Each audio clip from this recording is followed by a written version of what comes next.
Bonjour Alexa Germont. Bonjour Maxime, bonjour à tous. Merci beaucoup d'être avec nous ce matin. Vous êtes la présidente et la fondatrice du think tank France Audacieuse. Et bonjour Lucas Planavergne. Bonjour Maxime. Merci beaucoup d'être avec nous ce matin. Vous êtes journaliste au JDD. Et c'est vrai qu'il fallait se poser cette question, notamment parce qu'on l'a évoqué dans la revue de presse. Je le griffais avec mon édito ce matin. C'est un article du Figaro qui nous explique que malgré les promesses de suppression de fonctionnaires de la part de l'État, pour donner en quelque sorte l'exemple en disant, bien sûr, nous aussi on se serre la ceinture, on supprime les 3000 postes de fonctionnaires, on pourrait s'arrêter là, sauf que quand on se plonge, on va dire, dans les tableaux Excel dont l'État français a le secret, on s'aperçoit que derrière, c'est plus de 8000 embauches. Résultat, on a plus de 6000 embauches à la fin de fonctionnaires, si on prend les chiffres exacts. Est-ce que ça vous interpelle? Est-ce que ça vous choque? Vous trouvez ça normal? Ou quand même, dans cette période, disons-le, facilement de disette budgétaire, où la France traverse une certaine crise, bien sûr qu'il va falloir s'attaquer à ce problème, je le mets entre guillemets, à ce sujet en tout cas des fonctionnaires. Alexa Germont. Oui, puis c'est un sujet qu'on connaît depuis longtemps. Ça fait quelque temps. Voilà, ça fait quelque temps. Donc un mot quand même sur la forme. C'est vrai que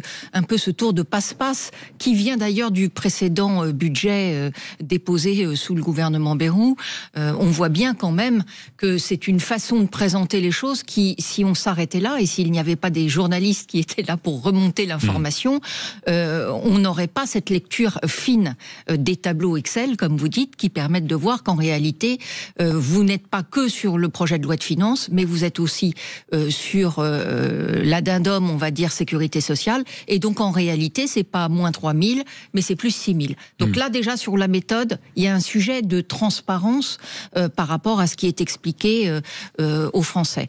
Et puis, sur le fond, évidemment, on peut se poser plein de questions en prenant notamment un exemple. Éducation nationale. On voit qu'il y a une augmentation qui est prévue des fonctionnaires pour l'éducation nationale.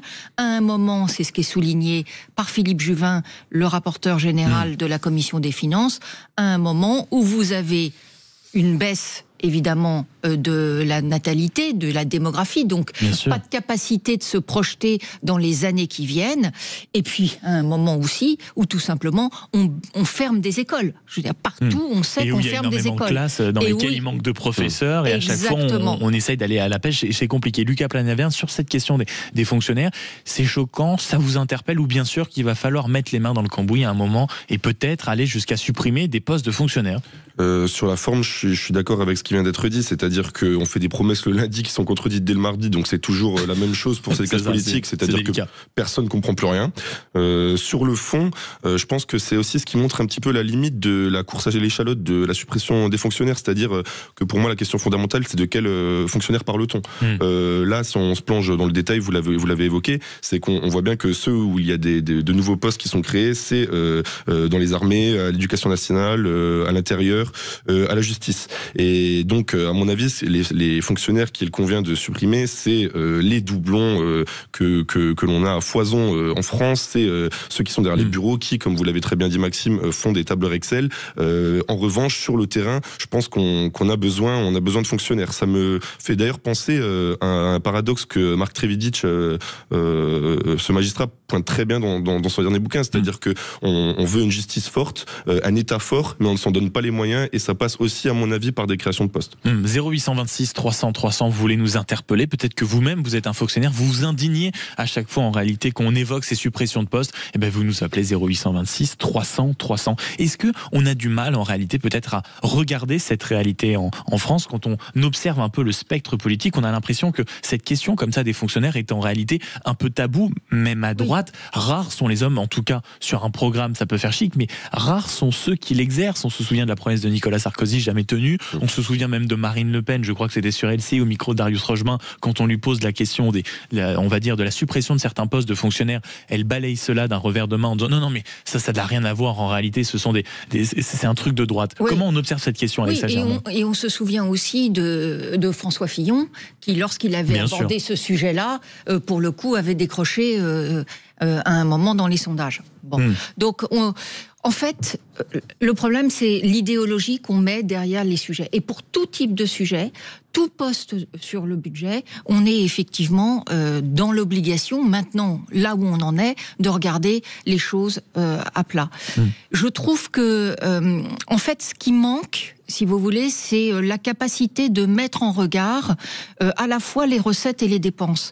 Et même la façon, en général, parce que même la façon, c'est ce que dit d'ailleurs Philippe Juvin, j'invite vraiment vos auditeurs à venir écouter pendant 10 minutes cette synthèse qu'il fait, parce que non seulement il comprend, mais en plus, il l'explique bien. C'est-à-dire qu'aujourd'hui, on demande à nos députés aussi d'aller trancher d'abord sur les recettes, donc sur les impôts, avant de savoir de quelle façon on va attaquer les dépenses. Alors qu'en fait, c'est un jeu évidemment de vase communicant, et la façon dont on pourrait travailler sur l'efficacité des dépenses publiques, c'est prendre ligne à ligne, vraiment, pour ne pas avoir une approche idéologique. La preuve sur les fonctionnaires, évidemment, que c'est une très bonne chose que les armées, l'intérieur, la justice aient plus de fonctionnaires. Mais il faut regarder ça à chaque fois avec une capacité d'allocation des actifs, en fait. Oui, c'est ça. Et puis, à cette question qu'on vous pose sur les réseaux sociaux, l'application, le site sudradio.fr, budget 2026,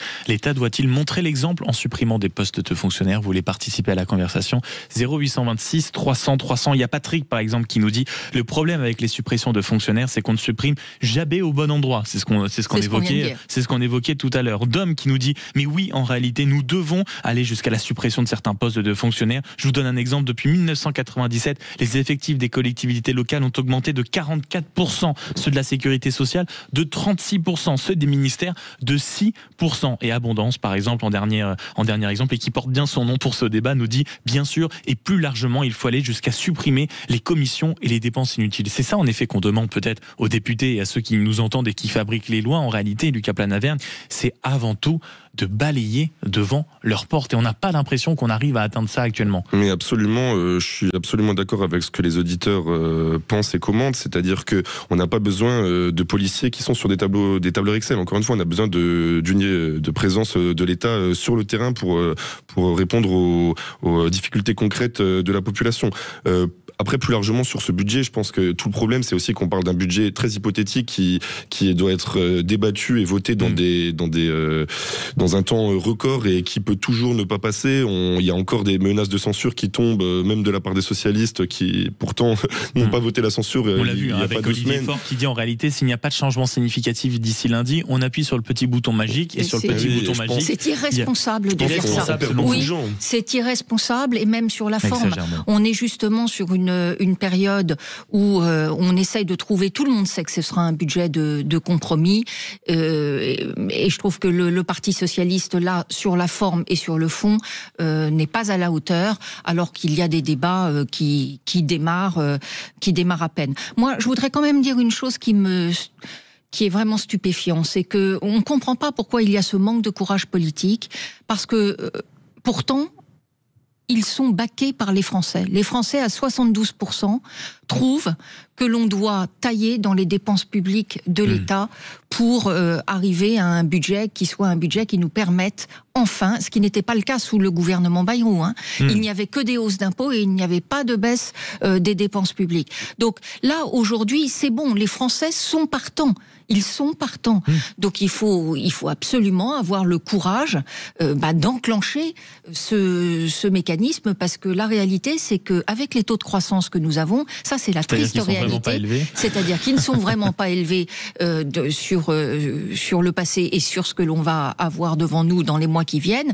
On va finir par rembourser plus cher, à des taux d'intérêt plus cher que la croissance que nous créons. C'est droit dans le mur. Mais je suis absolument d'accord, il faut indéniablement réduire les dépenses et trouver de nouvelles recettes fiscales. Et je suis absolument d'accord également sur le fait que les Français, à mon avis, sont une large majorité à penser en ce sens. Maintenant, c'est... quelles dépenses et surtout, pardonnez-moi, ça dépend si le débat public est honnête, parce que quand je vous entends, bien sûr, les problèmes de dépenses, etc., mais ça va pas s'arranger quand vous voyez notamment une partie de la classe de gauche qui nous promet la taxe Zuckman. Ça a été d'ailleurs le débat avec Manuel Bompard, qui était à mon micro hier matin, qui disait oui, mais bien sûr, la taxe Zuckman, 15 à 25 milliards, vous avez beau leur dire qu'en réalité, ça ne rapportera jamais ça, on a l'impression que c'est l'élixir de jeunesse de la France et qu'on va régler tous les problèmes. C'est compliqué, ça. Non, on va pas sauver la France avec la taxe Zuckman. Maintenant, il y a plein de sujets, on en parlait déjà la semaine dernière, Maxime, dont on n'évoque plus la portée. C'est-à-dire que il y a beaucoup de recettes et d'économies à faire, à mon avis, sur des sujets où il y a un large consensus au sein de la population. Je pense à l'immigration, je pense à la lutte contre la fraude sociale et la fraude fiscale, je pense au train de vie de l'État, évidemment, je pense à l'assistanat. Pourquoi on ne le fait pas? C'est une peur? C'est une caste? Oui, c'est les autorités administratives indépendantes. Il ne s'agit pas de tout les financements des associations. Mais il s'agit d'avoir une vision beaucoup moins technocratique et d'être capable de dire ça fonctionne. En fait, il faut une capacité de regarder l'efficacité de la dépense publique. Et vous noterez que dans le débat, on ne parle pas d'efficacité de la dépense publique. Mais est-ce que vous regardez... On parle de hausse ou de baisse, c'est tout. Et bien justement, la hausse, en tout cas la poursuite, rappelez-vous, de toute façon, c'est les joies françaises, ça, on met en place quelque chose d'exceptionnel qui a en réalité vocation à s'inscrire dans le temps. Regardez la haute contribution, on va dire la contribution exceptionnelle pour les hauts revenus, qui a été largement reprolongée jusqu'en 2029, c'est-à-dire jusqu'à ce qu'on repasse potentiellement sous la barre des 3% de déficit. Est-ce que pour vous, ça fait partie des solutions qui sont intelligentes, qu'il faut mettre en place, et c'est certainement pas la pire chose qu'on va voter dans ce budget? Lucas Planavergne. Moi, je répète ce que je viens de dire parce que c'est ce qui est fondamental à mon avis, et je suis d'accord. Il s'agit, comme pour la question des fonctionnaires, de supprimer ce qui sert à rien. Et je pense qu'en France, on est quand même des champions pour mettre beaucoup d'argent dans des choses qui ne servent à rien et dont la population ne comprend même pas de quoi on parle en fait. Et donc voilà, ça passe par des grands sujets de consensus. Et effectivement, ces taxations sur les hauts revenus, on voit bien que ça ne prend pas dans l'opinion, et y compris chez les plus modestes, qui comprennent bien en quoi c'est important d'avoir des grandes entreprises et un développement là-dessus. Donc, Moi, un mot de conclusion, je crois que c'est le moment d'avoir simplement, et je dis chiche, une vision moderne. Moderne. Et peut-être qu'on change notre vision de voir les choses. Exactement. Et notamment du côté des politiques. Merci beaucoup Alexia Gerbon, qui, je le retiens, dit chiche, présidente et fondatrice du think tank France Audacieuse. Et merci beaucoup Lucas Planavergne, journaliste au JDD, le journal du dimanche qu'on retrouve demain en kiosque, évidemment, avec le supplément JD News à l'intérieur, comme tous les dimanches. Merci beaucoup d'être passé du côté du studio de Sud Radio en ce samedi matin.